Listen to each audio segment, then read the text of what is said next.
নারী পুরুষরা কিভাবে ফরজ গোসল আদায় করবেন, এটা লজ্জা নয়, আপনাকে জানতেই হবে। আপনি না জানার কারণে আপনি জানেন যে অনেক মানুষের সারা জীবনের কোনো নামাজই আল্লাহর কাছে কবুল হয় নাই, কারণ সে তো পবিত্রই হতে পারে নাই। 80 বছরের এক মুরব্বীকে জিজ্ঞাসা করলাম, মিয়া কন্ত ফরজ গোসল কিভাবে করে? কয় এই তো লঙ্গি নেওয়া লাগে, গামছা নেওয়া লাগে, আর সাবান দিয়া পুকুরের মধ্যে ডুব দিলেই ফরজ গোসল হয়ে যায়।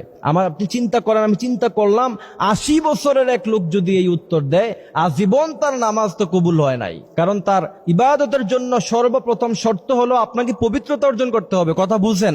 ইবাদতের জন্য সর্বপ্রথম কি? আপনাকে পবিত্রতা অর্জন করতে হবে। আপনি যদি পবিত্রতা অর্জন না করেন, তাহলে আপনার নামাজ রোজা কিছুই তো হবে না। এই জন্য কিভাবে আমরা ফরজ গোসল করবো, স্বপ্নদোষ হলে এটা অবশ্যই জানবেন। স্ত্রী সহবাসের পরে আপনাকে ফরজ গোসল করতে হবে, স্বপ্নদোষ হলে আপনাকে ফরজ গোসল করতে হবে। তো ফরজ গোসল আপনি কিভাবে করবেন? আপনি শুনলে অবাক হবেন, এই দেশের 50%-এরও বেশি মানুষ মনে হয় আমার ফরজ গোসল সম্পর্কে